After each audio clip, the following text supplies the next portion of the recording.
పావురాలు ఒకప్పుడు ఒక రాజ్యం నుంచి మరొక రాజ్యానికి ఉత్తరాలు పంపేందుకు వీటిని ఉపయోగించేవారు. అందుకోసం వాటికి ప్రత్యేక శిక్షణ కూడా ఇచ్చేవారు. ఇప్పుడు టెక్నాలజీ పెరగడంతో క్షణాల్లోనే మెసేజ్లు డెలివరీ అయిపోతున్నాయి. దీంతో ఇప్పుడు పావురాలను పందాల కోసం ఉపయోగిస్తున్నారు. ఈ పందాల కోసం లక్షల రూపాయలు ఖర్చు చేస్తున్నారు. ఎక్కువగా తమిళనాడు ప్రాంతాల్లో జరిగే ఈ పావురాల పందాలు ఇప్పుడు ఏపీకి వచ్చేశాయి.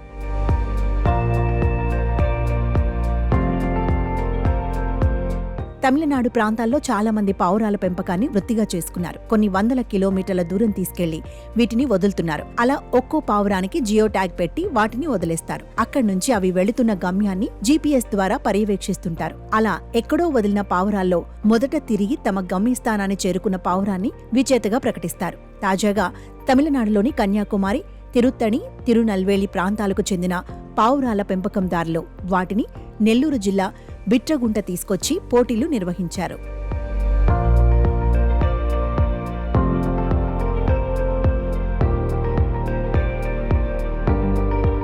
బిట్రగుంటలోని రైల్వే ఫుట్బాల్ క్రీడా మైదానం దగ్గరకు వచ్చి ఆగిన లారీలో నుంచి 28 క్రేట్లను తెరిచి దాదాపు 800 పావురాలను వదిలారు. దీంతో ఈ పావురాలు పందెం ప్రకారం 1550 కిలోమీటర్ల దూరంలోని కన్యాకుమారికి 7 గంటల్లో చేరుకోవాల్సి ఉంటుంది.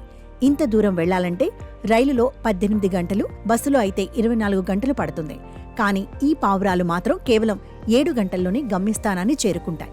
చాలా మంది పావురాలను తమ ఇళ్లల్లో పెంచుకుంటున్నారు. కానీ ఈ ముసుగులో చాలా మంది వాటిని పందాల కోసం ఉపయోగిస్తున్నారు. పందాల కోసం ఉపయోగించే పావురాలకు మంచి పౌష్టికాహారం అందిస్తున్నారు. దీంతో అవి బలిష్టంగా మారి వందల కిలోమీటర్లు సులువుగా ప్రయాణం చేస్తున్నాయి. పందాల పేరుతో వాటిని హింసిస్తుండడం సరికాదని వన్యప్రాణుల సంరక్షకులు ఆవేదన వ్యక్తం చేస్తున్నారు.